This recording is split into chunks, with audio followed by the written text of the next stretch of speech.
Hello, everyone. Welcome to today's webinar about Archives Revealed Consortium grants.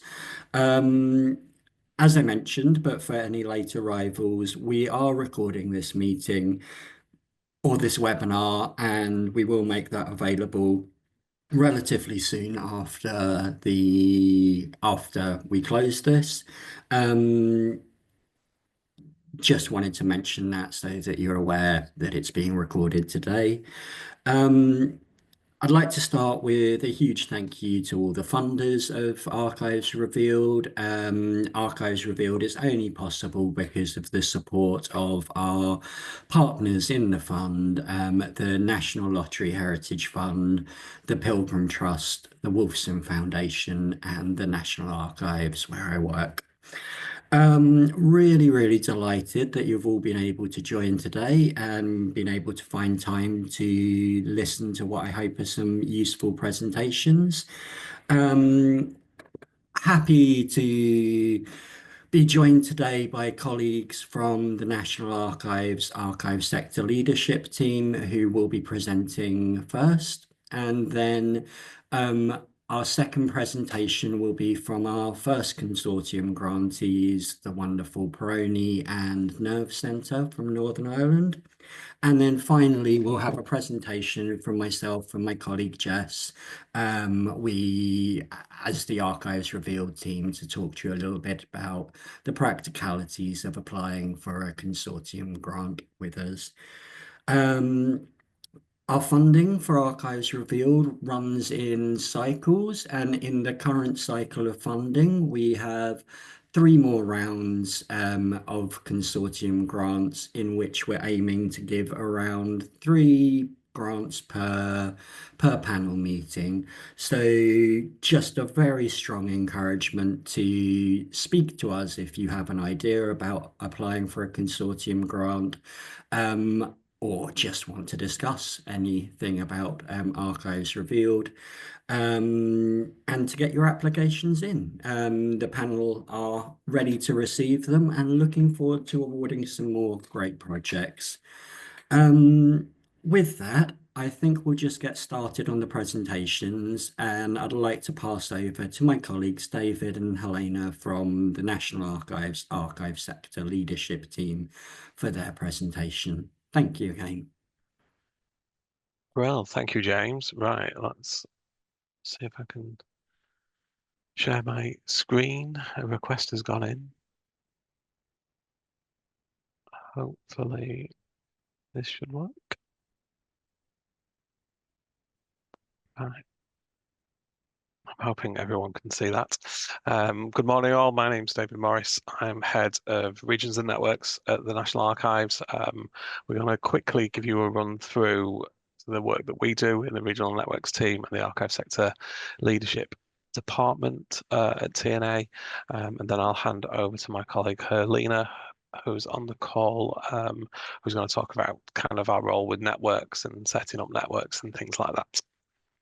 So just to run through, we have in the team 8 sector development managers who are spread across England, and I will kind of caveat this right at the beginning that our leadership function does just cover England. I'm aware that we've got people on the call from across the United Kingdom. So this bit, sadly, is just relevant for those English-based organisations. So we split England up into 6 regions. So that's the Northeast, Northwest, Midlands, Southeast, Southwest, and London. Due to the amount of archive collecting organisations in London, we have 2 sector development managers there. I got there in the end, who cover archive services there, and then kind of 1 in each region. We've also got Helena, who's on the call today, who is our National Networks Sector Development Manager. So Helena works with, as the name suggests, national organisations across England and those networks that, again, work across England, Wales, and Northern Ireland and Scotland. So England, Helena kind of works with ARCU over in Wales and works with colleagues internally at TNA, just looking at the Home Nations Working Group. So our regional role and what we do, this is kind of the million-dollar question for us. Our kind of, I always say unofficial motto at TNA, but it's now pretty much official motto is it depends. So what we do really does depend on the organizations that we're working with. So I view the primary role of our sector development managers is that it's relationship building with organizations and individuals in England. So that enables us to find out what's happening out in the sector. The regional networks team produce a lot of the non-statutory guidance for the sector. So that kind of comes in from the conversations that we have, and we kind of see it as a bit of a two-way kind of relationship for us. It's us offering advice and guidance and best practice out to the sector, but it's also about us learning what's happening out there so we can kind of tailor our offer a bit better, just so we're making sure that the guidance that we produce, the information that we share and everything like that is kind of relevant and it's what people want. So the regional networks team are pretty much the first port of call at TNA for the archive sector. We have the leadership function for archive services and collecting organisations in England, and it doesn't just sit with us. It doesn't just sit with the archive sector leadership department either. It is the entire organisation.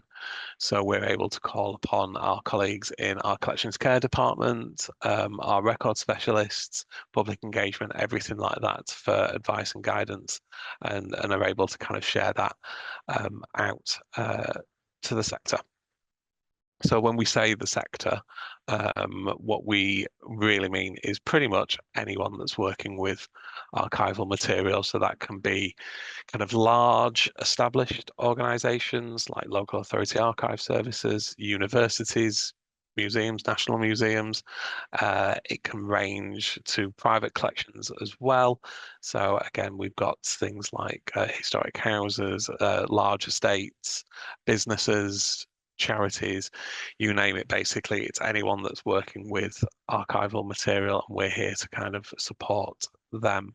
Obviously, legislation does help us at times, so we look after the Public Records Act in England, so that's ensuring that designated places of deposit are meeting their kind of minimum criteria in terms of looking after the material, making it available. But we will pretty much work with anyone and support anyone that we can. We also work with sector stakeholders, which is a difficult one, as you can probably tell from that slide, to cover, because again, that can be anyone ranging from kind of National Lottery Heritage Fund through to Arts Council England, basically anyone. One thing I will say, because occasionally we are asked about this, is it's free as well. You don't have to pay TNA for our advice or anything like that. We are just at the end of an email or at the end of a phone call. So our regional team will kind of visit, or we can have Teams calls and things like that. So the support is there, and do just reach out. You can find all of our details on the TNA web pages. There's a specific archive sector leadership page, which will have the contact address for each regional sector development manager. So I will now hand over to Helena. Thanks, David. Hi, everyone. So just as David said, my role is different really from the rest of the team in that I don't cover a region. What I'm responsible for is national organisations and being the liaison point and with those networks as well that are on the screen and the networks that David mentioned. I've put the more thematic networks that I'm involved with because I think that's most relevant on the screen today. So for some of those networks, I'm just an observer. I'm there to sort of share good practice, signpost, and those include Film Archives UK, Sporting Heritage, and the School Archives and Records Association. With another couple of the networks, Maple and Heap on the screen, I'm much more active. This is my role to facilitate those networks, to organise the events and to ensure that guidance is relevant for those networks as well. So the point really here is, if you are on the call today and you're thinking about a consortium bid, and you're thinking about it regionally, then we've got our sector development managers in the region to help, but I can also help connect you with those thematic networks as well. You may find by reaching out to them, you can find out what work's already taking place, if there's relevant work to what you're thinking about, or connect to others in the sector as well that may want to join in with your consortium. And an example that I thought of is, say you're on the call and you've got a sporting collection. You might think, well, I would like to join up with others with that type of collection, or perhaps you want to find a partner that can reach audiences that you can't, to help with the public engagement side. So certainly, having a conversation, me connecting you with sport and heritage, or is that type of support, I think is where I could come in and help. Next slide, please, David. So, as I say, you've got, you've found your collaborators, hopefully you've got your ideas, you know what you want to do. So it's important, I think, to establish a really good practice when thinking about those partnerships. Now, there is a page on the National Archives website dedicated to developing partnerships.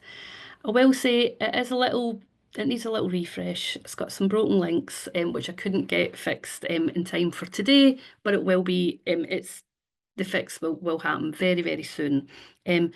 But I thought it was still worth including in today's presentation because it's got some really good information on it. It's got some really good case studies of networks who have come together and had a collaborative project. It's just got some good case studies to read over. There is also a very short top tips document on developing effective partnerships. Again, worth having a glance over that, just in case there's things that you've not thought about. And the one takeaway I did take from that document is just to move from talking to being active, to actually doing it. And I think I'll end there because Peroni is up next and they have actually done it. So I will hand over and say thank you. Thanks so much, Eleanor, and thank you, David. I'll just completely echo everything you've said about speaking to you. You're incredibly helpful whenever I've referred people in the past. So, yeah, huge encouragement to chat to my colleagues in the archive sector leadership team. With that, as Helena mentioned, I am delighted to welcome Lorraine from Peroni and Niall from the Nerve Centre, our first consortium grantees, to talk about their really exciting project and hopefully offer some inspiration to you all on the call. Over to you, Niall and Lorraine. Lovely. Thank you very much, James, and good morning, everybody. So pretty much this time last year, Niall and I were sitting as audience members watching the first webinar, which outlined the Archives Revealed Consortium grants. We met up very shortly afterwards and got together to talk about how Peroni and the Nerve Centre could come together as a consortium and put a bid in for the grant. We very much, both of us and both of our organizations, realized that the emphasis that the grant placed on partnership working, on collaboration and engagement offered a unique opportunity to deliver a cataloging project that would offer and provide a broad and meaningful impact. So we were obviously thrilled that the Now We're Talking project was awarded the first Archives Revealed Consortium grant. And we'd like to thank the Archives Revealed team for inviting us here today to share a little about the project and to offer some project insights. So firstly, by way of introduction, for those that aren't familiar with PRONI and the Nerve Centre, we'll just briefly outline both organizations and explain how we came together as a consortium. So the Public Record Office of Northern Ireland, or PRONI, as we're more widely known, is the official archive for Northern Ireland. And since its establishment in 1923, PRONI has been tasked with identifying, preserving and promoting public access to all aspects of Northern Ireland's archival heritage and its community memory. PRONI, of course, is the official place of deposit for public records, such as records of government departments, court records, schools records, etc. But significantly, approximately a third of the records we hold, and we hold about 3.5 million, a third come from privately deposited sources and offer, I suppose, a unique and multiple perspectives on the past. So the two collections that form the core of the Now We're Talking project are both deposited on loan in PRONI, both privately deposited collections.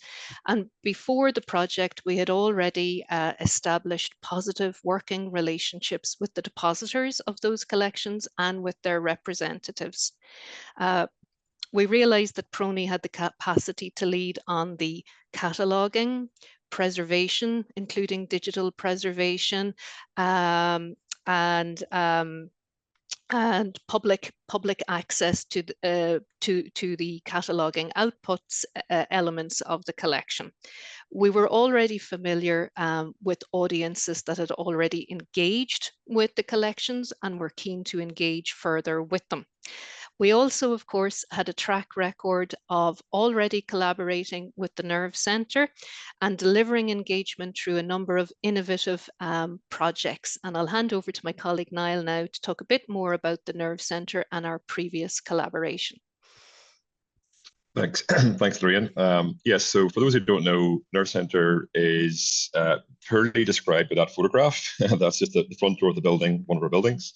It's hard to kind of get across the breadth of the work that goes on. Sometimes we are, I suppose, Northern Ireland's leading creative media arts centre. We work across film, across music, creative learning, and a variety of heritage and cultural projects. Our core offer around music and film. We have a live music venue, we have small cinema spaces, we provide access to a new generation of creatives looking to get involved in that sector through education programs, engagement, accreditations and such. We also have an education aspect of the organisation called our Creative Learning Centres, which provide training and support to the education sector across Northern Ireland, really leveraging digital technologies to upskill teachers and educators around everything from filmmaking, design practice, moving image arts, audio expertise, and emerging tech like virtual and augmented reality. So, and that's all within the classroom in the education sector. And then a section of the organisation where I'm involved in, which takes a lot of those skills from right across the organisation and applies them really successfully into the heritage, into the cultural and community relations space within Northern Ireland, across the island, and increasingly beyond, particularly with reference to museums and archives who may not traditionally have that experience in-house.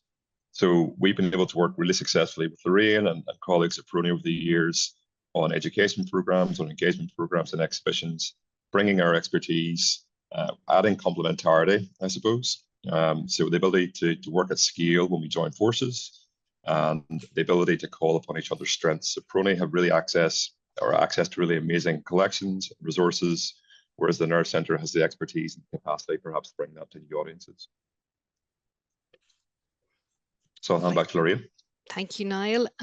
So the Now We're Talking project focuses on the collections of two major cultural figures from Northern Ireland, the folklorist, author and broadcaster Michael J. Murphy, pictured there on the right, and the author and broadcaster Sam Hannibal.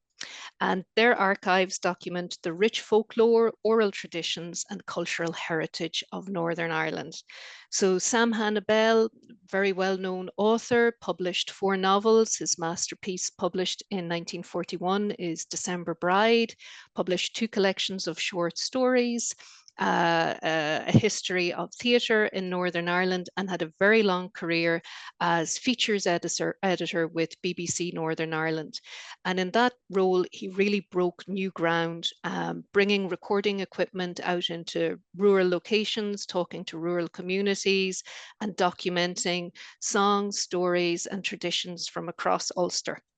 So Bell's archive at Prony comprises his notebooks, manuscripts, drafts of his creative writings, television and radio scripts, and personal correspondence as well.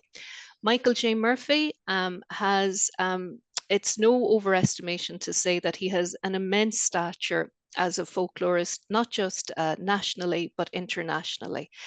From about 1942, he worked with the Irish Folklore Commission, which is now the National Folklore Collection in University College Dublin. He had a 40-year career there, as I say, and was uniquely tasked as the only collector hired by the Commission to work in Northern Ireland and collect the traditions, oral traditions, stories, songs, idioms, and expressions from across Ulster. His extensive archive in Prony comprises his field notes, research papers, drafts, redrafts of his many and varied creative writing pieces. So both men, as you can see, drew very heavily on the local tradition for their broadcasts and also for their creative writings. They came from different traditions, different cultural traditions, but they were friends, and they collaborated together on a number of projects, most notably broadcasting projects.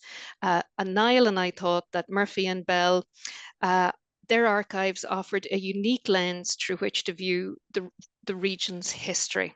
And when framing our application, we highlighted how the community engagement aspect of the project would, we hoped, allow people across Northern Ireland to connect with this shared cultural heritage. So just going on, I suppose, to the nuts and bolts of the project, we started in April. And we were fortunate, and I suppose we thought about this when we selected what collections would work for an application. Myself and my team were already very familiar with both these collections. Both had been identified as priority collections by Prony. Approximately, I'd say, in and around 20% of each collection had already been catalogued, and we had undertaken that work in a piecemeal fashion with help from student interns and placement students. But we realized, you know, the progress we were making, it would be many, many years before the collections were fully available to the public. But the uncatalogued papers within the collection had already been listed to box level. And this, I suppose, advanced work helped us when we were determining which parts of the collections to prioritize within the funding application and what resources would be required to complete cataloguing. But taking a step back, during the consultation process that we engaged in prior to submitting our application, we met with Cuivnev, who are a cultural and community group based in Drumatee in South Armagh. And Cuivnev had been instrumental in, I suppose, the Michael J. Murphy transferring to Prony in the first place. Michael J. Murphy lived and worked in Drumatee in South Armagh, drew inspiration for his work, his literary outputs from the people and the place in and around Slieve-Gullion in South Armagh. So for Cuivnev, who represent the community there, they felt a key request for them would be that a significant proportion of Michael J. Murphy's archive would be digitized and a copy made available locally to the people in South Armagh for whom Murphy's work had such a deep resonance. So Niall and I placed that as one of our key objectives in our funding application. So when we were fortunate to be awarded the grant and work started in April, we were able, because we were already familiar with the work, familiar with the collections, we were able to start work on digitization and cataloging immediately. So to date, I suppose we've digitized about 3,000 pages from Michael J. Murphy's collection. Those are now preserved in Prony's digital repository and also significantly made available locally at Chicoulin in South Armagh with the help of the Cuimhnigh Committee.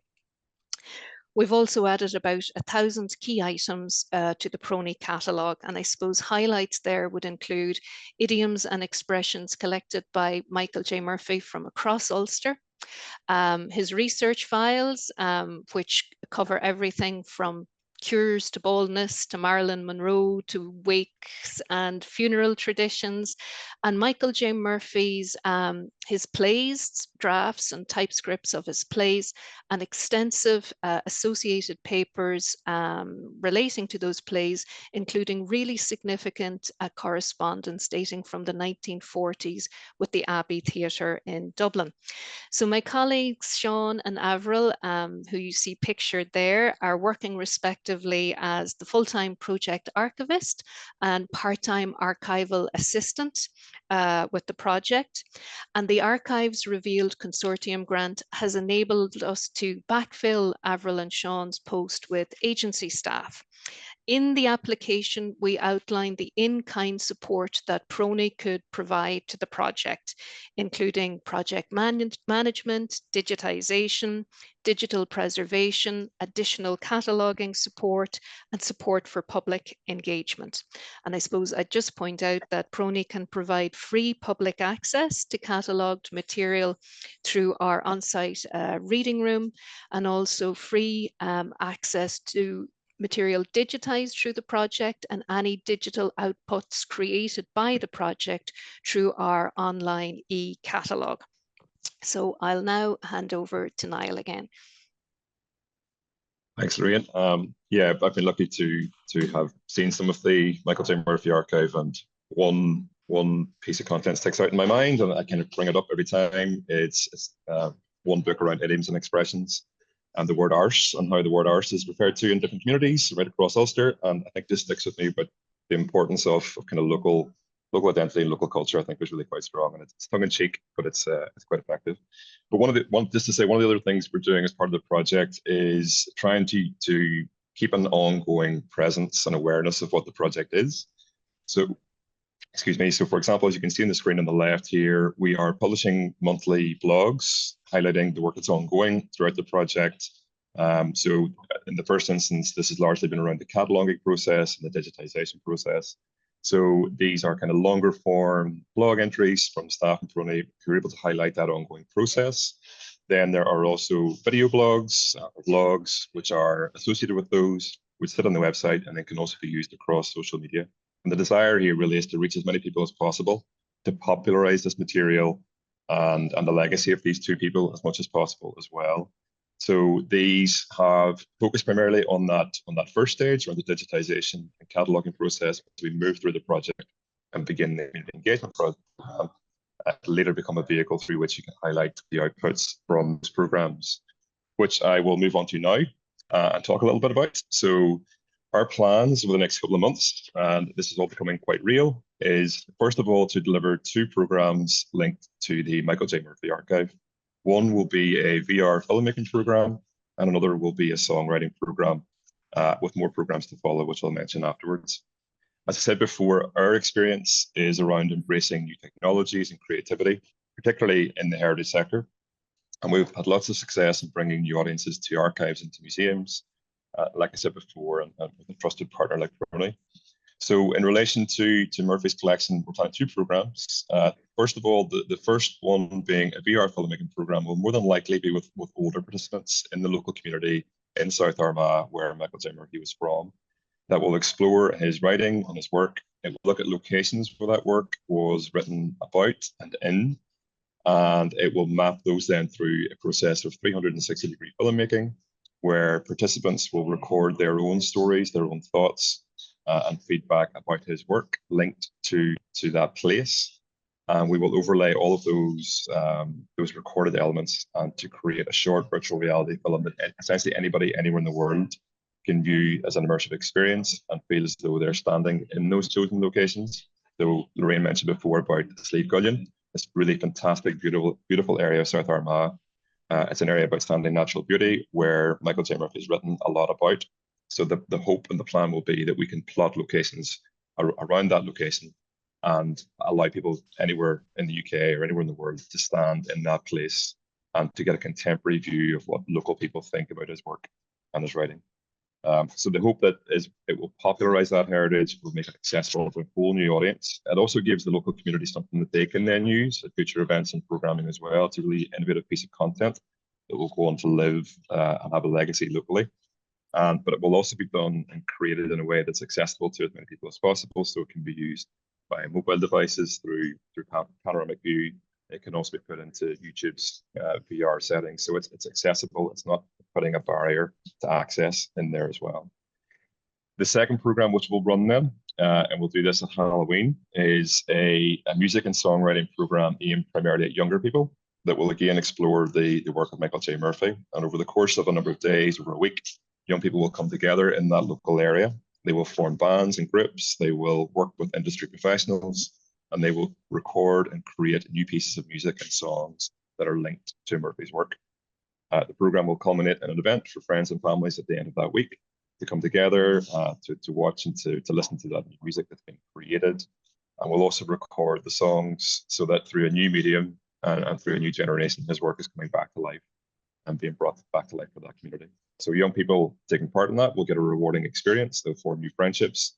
I should say this is a program model that we've sort of perfected within the Nerve Centre and run it in different locations. And it means you can theme it then to different subject matter. And we know that young people get a rewarding experience. They form new friendships. They get to be creative. They work with leading musicians and professionals. And they learn about local heritage without explicitly knowing that they're learning. And it's a bit of a cheat in a way. So we don't lean back, over the course of this week, you will get involved with an archive and listen to recordings of this person from many years ago, because that might turn some people off. We'll sell it as a creative program, as a rewarding program, something that they will get a lot out of, and plug the heritage in on the side. And we know that that often creates some of the best results. Following that, there'll be 2 more programs that will be linked to Sam Hannibel's collections, and we're working to figure out what those will be over time. But again, they will employ digital creativity largely as a way to engage new audiences. And then there'll be one final program at the end. Lorraine has mentioned about how connected these 2 people were. So there'll be one final program at the end, which will be a combined program exploring their respective contributions. So I'm going to hand back over to Lorraine just to talk a little bit about practicalities of coming together for this project. Thank you, Niall. So we've highlighted how and why Prony and the Nerve Centre came together as a consortium to deliver the Now We're Talking project. But from the outset, Niall and I were very keen to draw on wider support from the archival, creative and community sectors. So prior to the application, we set about building up a network or an arc, I suppose, of partnerships to support our project proposal.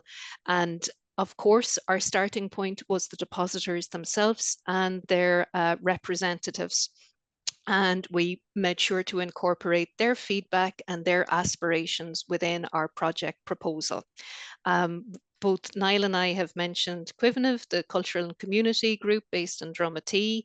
Their support for the project was key, really, and they link us to potential audiences in South Armagh and beyond for whom Michael J. Murphy's work had a particular importance.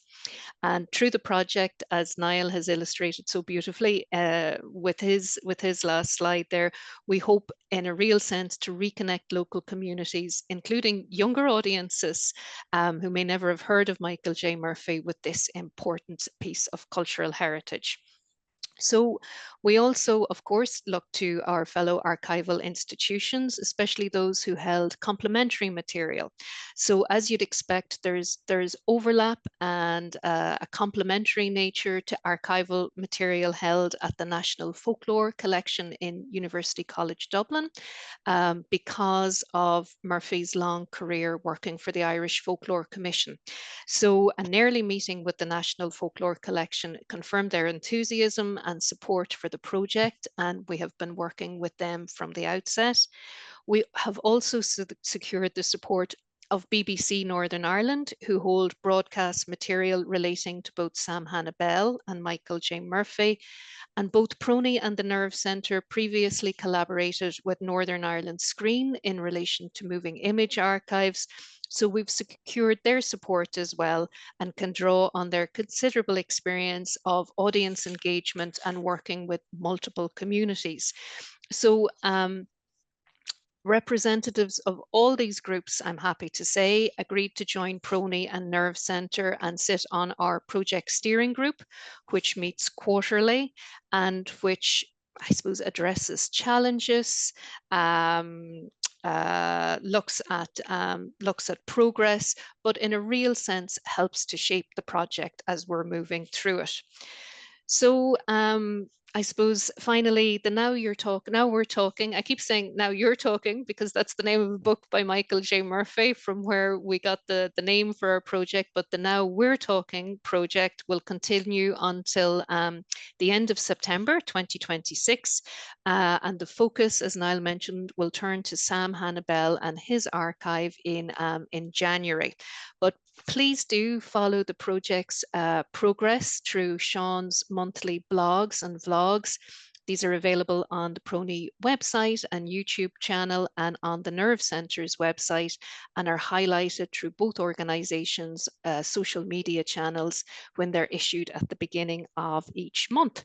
So thank you all very much for your time today. Myself and Niall would be more than happy if anyone has any questions directed to either of us to take them during the question and answer session at the end. Thank you. Back to you, James.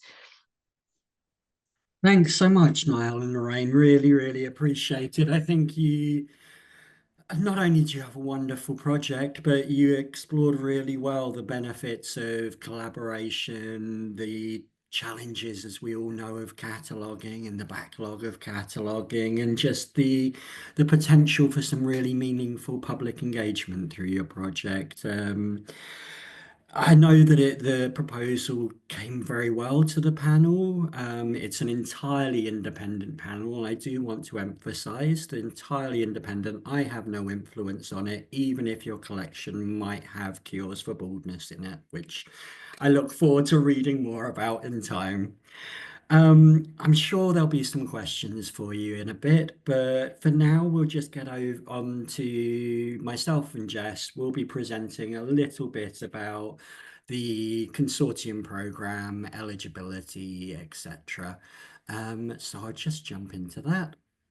If I can make my computer do what I need.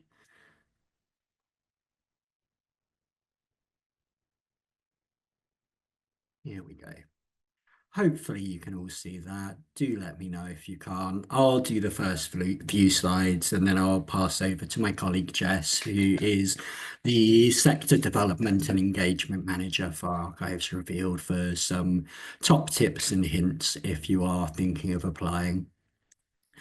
So what is Archives Revealed, and why do we run Archives Revealed at all?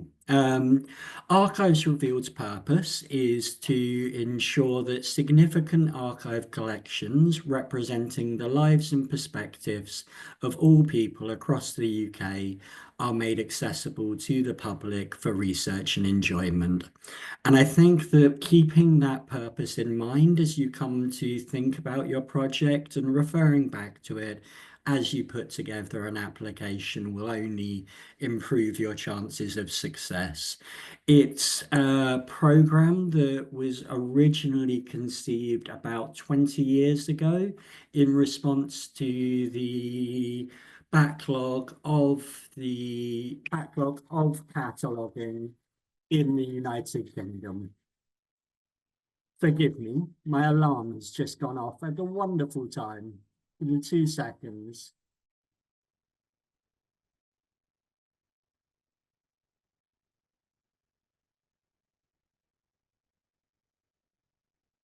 And it stopped. Forgive me for that. So as I was saying, Archives Revealed was originally conceived, inspired by a survey one of our partners, the Pilgrim Trust, did on the backlog of cataloguing in the project and in the sector, and cataloguing remains the heart of the Archives Revealed programme. We are delighted that we share the funding for the programme with the National Lottery Heritage Fund, the Pilgrim Trust, the Wolfson Foundation, and ourselves at the National Archives.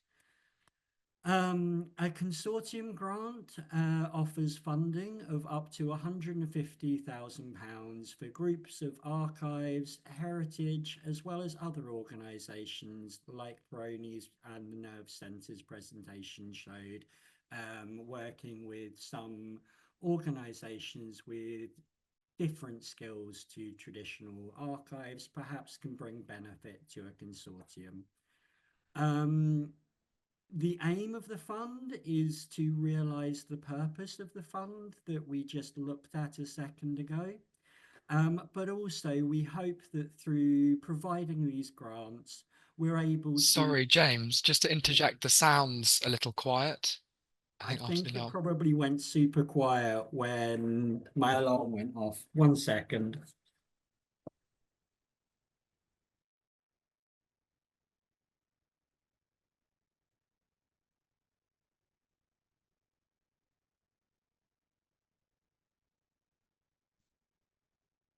Is this any better?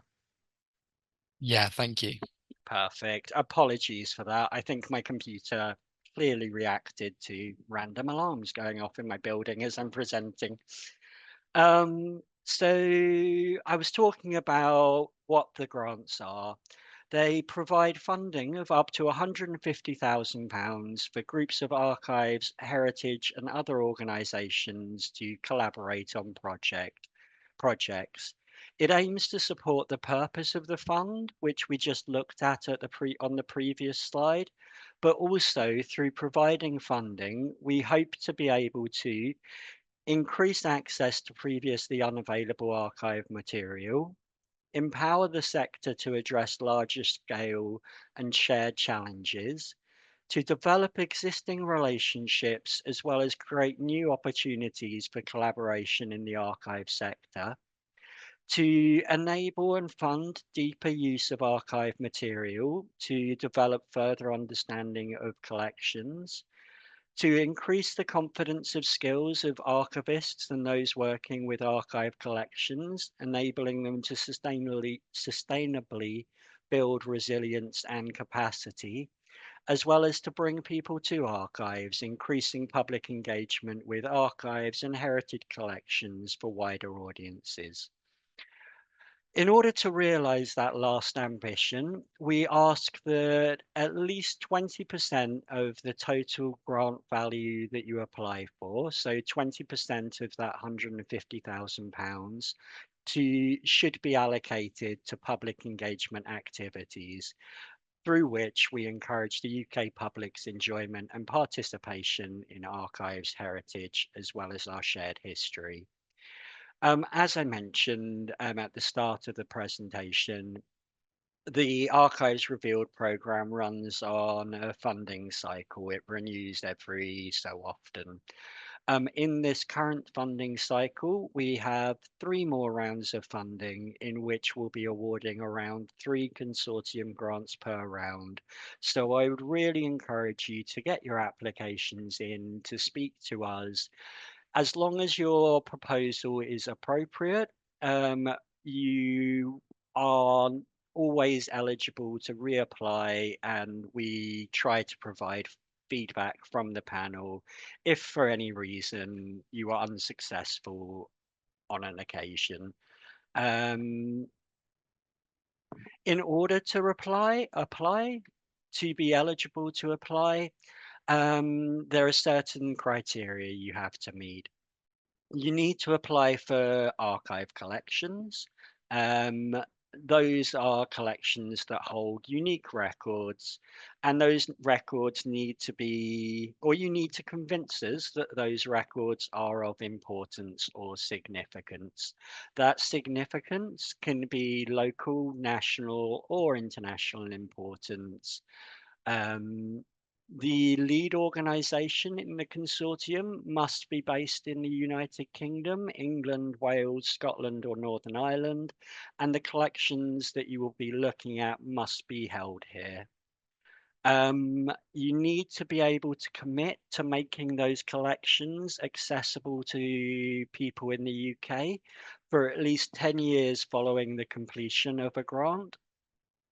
And in order to ensure robust professional standards on a project, we do ask that you work with qualified archivists or those with significant experience working with archive collections. And that's really to ensure the quality of the project, the quality of the outputs, and the ongoing quality of custodianship and preservation of the records. We don't mind what the collection is. It can be a physical collection, it could be a digital collection, it could be a mixed collection, photograph collection, etc., etc. And they can be owned, deposited, or loaned as long as you're able to meet the above criteria. For example, that the records will be freely accessible to people in the UK for 10 years following its completion. As part of the award, you'll be expected to report on your grant and contribute to knowledge sharing activities. That's what we as funders get out of this program, is learning from your experiences and sharing those experiences and insights with the rest of the sector. What will we look for in your application? Other than all the general, what's your name, what's your email address, etc., we have 6 different sections, if you like, or assessment criteria that we'll look for. And they are partnership working. We really want to understand why and how it's going to benefit you working with partners, working in a consortium. What do each of the consortium members bring to the project, and how will they each benefit from the project? We would like as much as possible to encourage equity and opportunity within the consortiums, understanding that each member will have a different role and responsibility. We do want to make sure that there is shared benefit from working together. We want to know about the significance of the collection. What's the story of the collection? What stories can the collection tell? And why is it important that we share this collection with other people, or collections with other people? We want to know why you're applying to us. What is the need for the project to take place, and why does it need to take place now? And we also want to know why these collections. How have you prioritized these collections for cataloguing? Finally, well, not finally, the fourth one is that we want to know about your approach to cataloguing. Will you be informed by standards for cataloguing, the international standards for cataloguing? Will you bring new and innovative methodologies to your cataloguing approach? If you're cataloguing at multiple sites with multiple partners, will you have a shared cataloguing approach? How will you learn from each other? And we want to know how, through cataloguing and the project, you will improve access to the collections and ideally archives more generally. We want to know how you're going to engage with your audiences, and we want to understand the impact of that engagement. So we want a realistic and feasible plan for engagement that encourages existing audiences to work with you, but also ideally brings new people into archives and celebrates all the wonderful work that you all do. And then finally, we want to know about the feasibility of your project. We want to understand who's going to be delivering the project, why they're suited to delivering the project, how the operating of the project will go. Will you, Lorraine mentioned a steering group for their project. Will you have a steering group? Will you work with communities? And we want to be confident that if we award you the money, you understand how to deliver a project, that you can come up with reasonable milestones and an informed budget. We have some quite detailed guidance about what we mean by these assessment criteria available through that link I put there. Please don't feel you need to be scribbling down all these links. We will put them in the chat when I finish speaking, but we'll also share this presentation with you after the session. So yeah, please don't feel like you need to be scribbling long web addresses whilst I speak. Things to think about before you apply. We've got lots of information on our webpage. Go to that, have a read through it and make sure you understand what the program's about and that it's suitable for you. Think about why you want to apply. Is this an opportunity that works for you and your consortium now? What do you need to do to get ready to apply? Pick which collections you want to work with, who your partners are, and if you've got ideal partners, how you're going to approach them and bring them in. How we can access the support we need, and that might be from your community, your friends, your archival peers, but it might also be from groups like David and Helena's archive sector leadership team. And then finally, have a think about what public engagement will work for you and the collection. Are there audiences that strategically you're looking to engage more with in the future? Are there communities who are closely linked to the collection that you'd like to work with, engage with? Have a think about what forms of public engagement will work best for you. We really want to see that it makes sense to you as an applicant to apply. So does this project align with your strategic planning? And do you think that you have the infrastructure ready to deliver? If you don't yet, what do you need to prepare yourselves, but also what do you need to prepare in your application? Are there additional resources that you will need to deliver a good project? And then finally, I really encourage you to speak to myself, my colleague Jess, and my other colleague Deborah, the Archives Revealed team. That's our email address. Send us an email. We can arrange a call. We can have chats, and we understand how much time and effort it takes to put in an application.